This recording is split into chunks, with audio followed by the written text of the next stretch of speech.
Recording is on. Tudo bem? A gente está aqui para gravar nossa aula de ergonomia. Nossa aula agora ela vai trabalhar com o capítulo 4 do nosso material didático, que trata dos sistemas homem-máquina. Então, são sistemas muito importantes para a ergonomia.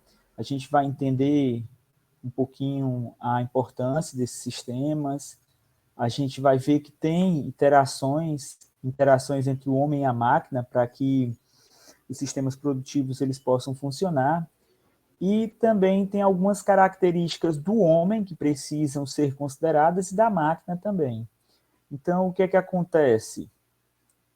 Esse sistema, ele vai fazer um todo. Nem é só o homem, nem é só a máquina. Os dois vão atuar ao mesmo tempo, simultaneamente, para que os processos produtivos eles possam funcionar, para que as tarefas elas sejam executadas. Então, não é nem só o homem, nem só a máquina. Pode existir sistemas que tenham só o homem ou só a máquina? Um pouquinho mais difícil, cada vez mais difícil, porque o homem vai utilizar nem que seja ferramentas, mas eventualmente pode existir também uma empresa que seja tão automatizada que não tenha muita execução do homem, pelo menos ali no momento da execução das tarefas, mas outras atividades, sim, ainda serão efetuadas pelo ser humano. O ser humano ele também precisa conhecer as máquinas e, se possível, até ter essas informações para que eles consigam tomar algumas decisões. Deixa eu dar um exemplo. Imagina o carro ele sinaliza quando ele acredita que o motor está com defeito. Então, por exemplo, um sistema a gás, ele faz com que o carro ele sinalize. Então, mesmo a máquina sinalizando que o carro eventualmente está com defeito, cabe ali ao homem fazer o julgamento do que vai ou não ser feito. Agora, de repente, se esse carro ele não tem um sistema a gás, ele não tem um sistema específico que dê problemas, então esse sinal ele já é um sinal bem mais perigoso. Então, o ser humano ele vai julgar a partir também das informações da máquina o que é que vai ser feito. Então, essa definição é uma definição bastante ampla, mas a gente aqui vai trabalhar a partir, obviamente, da ergonomia. Esses sistemas mais contemporâneos, eles têm muitas variáveis envolvidos, eles são sistemas bastante dinâmicos, cada vez mais tecnológicos. Então, também isso é importante que a gente veja isso. Então, um exemplo bem simples é uma torradeira. Uma torradeira é um sistema homem-máquina.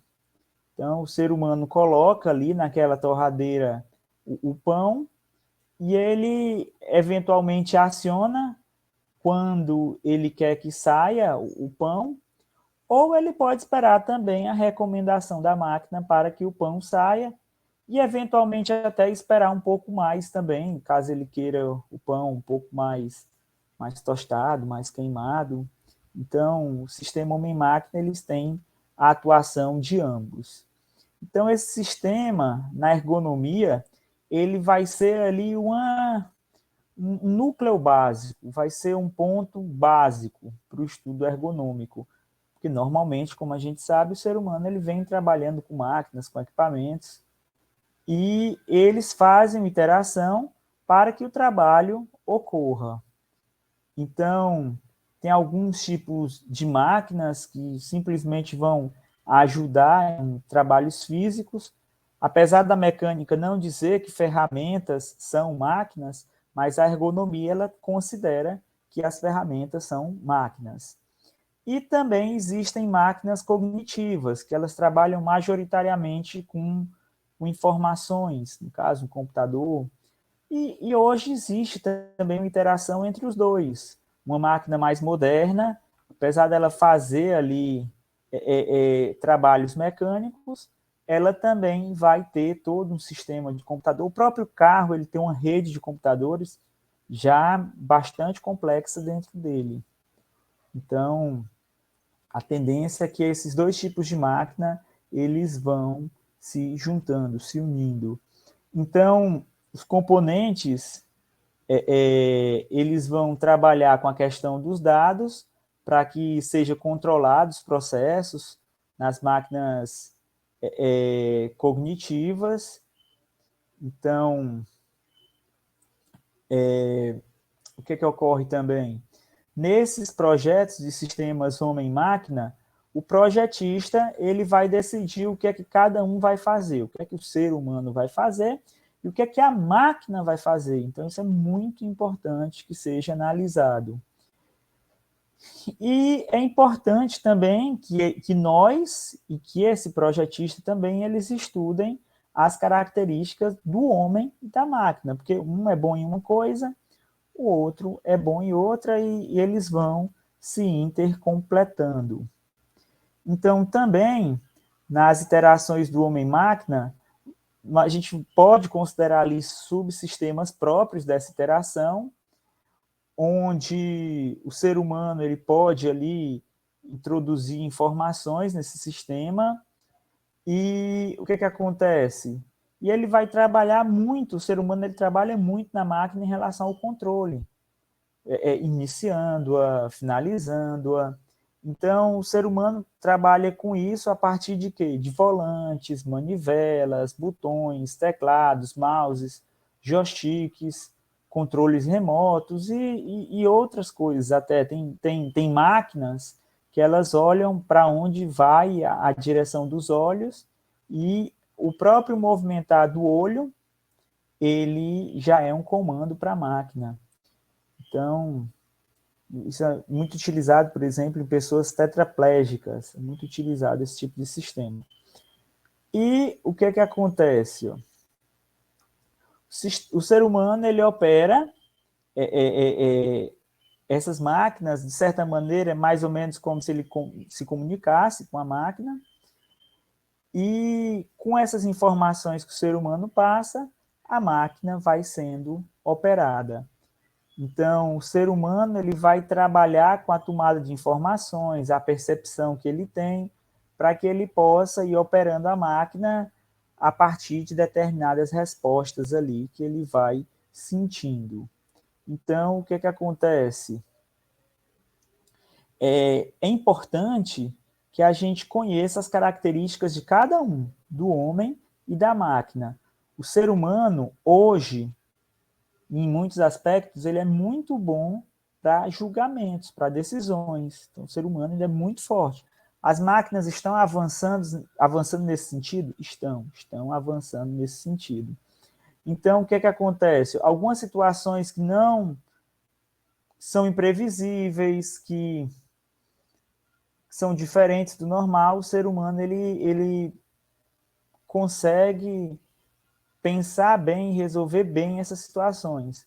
Uma máquina não, uma máquina ela é extremamente limitada. Como vocês fizeram a disciplina de algoritmo, vocês sabem que se não for exatamente como o computador está explicando, ou uma vírgulazinha, muitas vezes, que falta, dá alguns defeitos. Então, a máquina ela é bem limitada em termos de coisas diferentes do que ela espera. Se tiver diferente da programação, muitas vezes ela nem consegue atuar. Então, o ser humano, apesar de ter treinamento, de ter capacitações, mas ele não tem uma programação de forma similar à da máquina. Não tem isso para o ser humano. Então, o ser humano seria como se ele fosse desenvolvendo ali os seus programas, ele fosse se autoprogramando.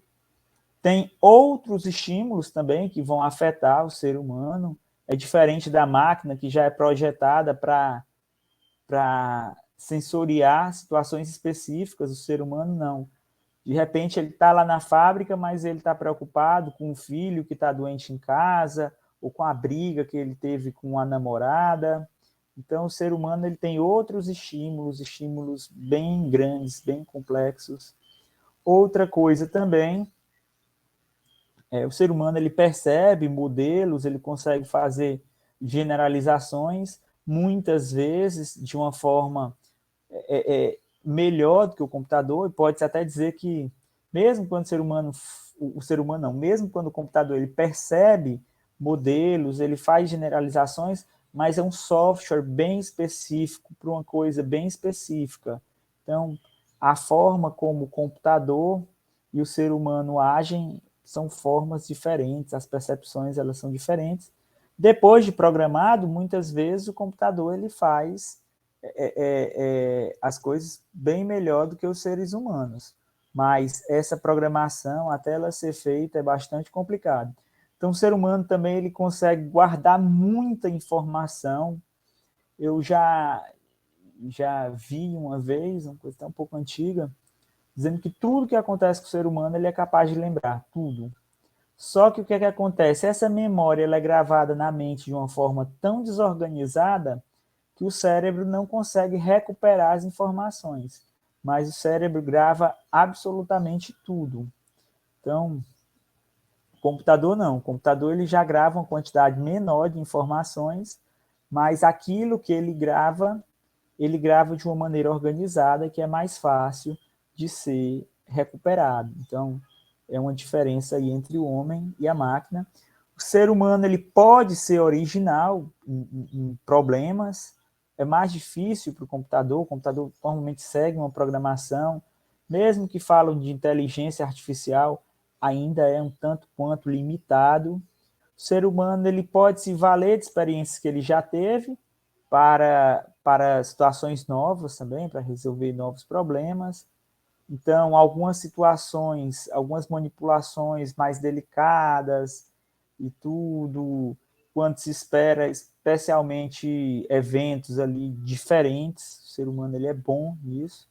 Então, algumas vezes, até além da carga dele, sobrecarga, o ser humano ele consegue se superar e consegue fazer mais alguma coisa.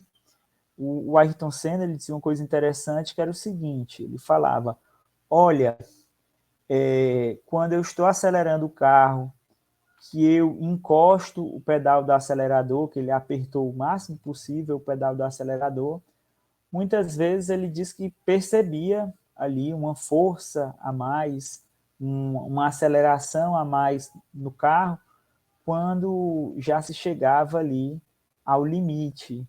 Então, será que esse limite estava sendo desafiado? Será que era o limite do carro ou será que era o limite do Ayrton Senna? Então, é importante que a gente pense sobre isso. A máquina ela vai trabalhar em uma faixa.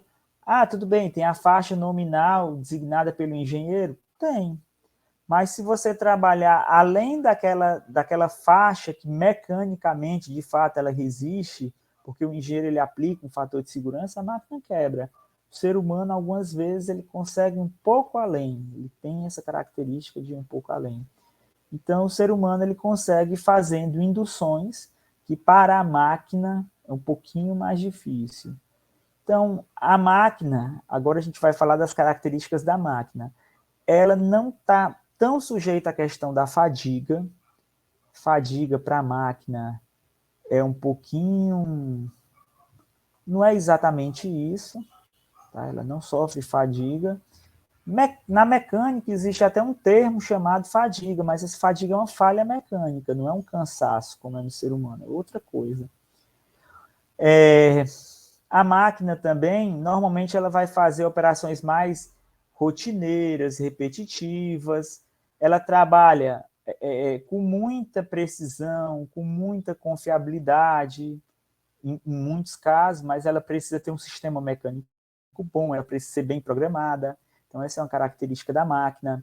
Então também a máquina, ela é especialista, ela consegue avaliar aquilo que ela é especialista de uma forma muito mais rápida que o ser humano, aquilo que ela é especialista. Ela vai, aqueles dados, ela grava uma quantidade muito grande de dados de uma maneira organizada, mas limitada ali à capacidade de armazenamento dela e limitada ao sensoriamento que essa máquina faz. Então, também, a máquina, você pode programar, por exemplo, um robô para ele fazer uma força correta, no momento correto, no ponto correto, Então, a máquina ela é muito boa para isso, para fazer movimentos muito precisos. Então, mesmo, por exemplo, que uma impressora 3D, que não é considerado na mecânica ali um supra-sumo de uma precisão dimensional, vamos dizer assim, mas a impressora 3D, ela hoje já consegue trabalhar com uma tolerância muito pequena, com um erro muito pequeno. Então, isso vem sendo cada vez mais trabalhado. Então, o computador ele faz muitas operações muito rapidamente, com exatidão muito grande. Dizem até que o computador não erra, não é exatamente assim, mas é muito difícil o computador errar, o que costuma errar é o software. Então, também, o computador, uma máquina, ela pode ter estímulos além do que o ser humano consegue perceber, um infravermelho, um ultravioleta, uma radiação. Então, uma série de coisas, uma máquina, um equipamento, ele é capaz de perceber, se ele for especialista nisso, claro, e o ser humano, de repente, não percebe. Então, a máquina ela pode fazer várias atividades ao mesmo tempo, para o ser humano isso é mais complicado. Ah, professor, o que é isso? Ah, eu posso ter alguma coisa fechando ali o picolé, o depósitozinho do picolé ir passando, e ao mesmo tempo essa máquina ela vai injetando ali o líquido do picolé, e ao mesmo tempo também pode mais lá na frente ela vir sacando, ela vir encaixando esses picolés, então encaixotando esses picolés. Então a máquina também ela é muito interessante, e a máquina ela vai reconhecer o que ela é especialista. Se aparecer um fator estranho, na melhor das hipóteses, ela pode parar ali ou manter sua atividade, mas se ela não foi programada para captar aquilo, ela não vai programar aquele estímulo, aquele fator estranho.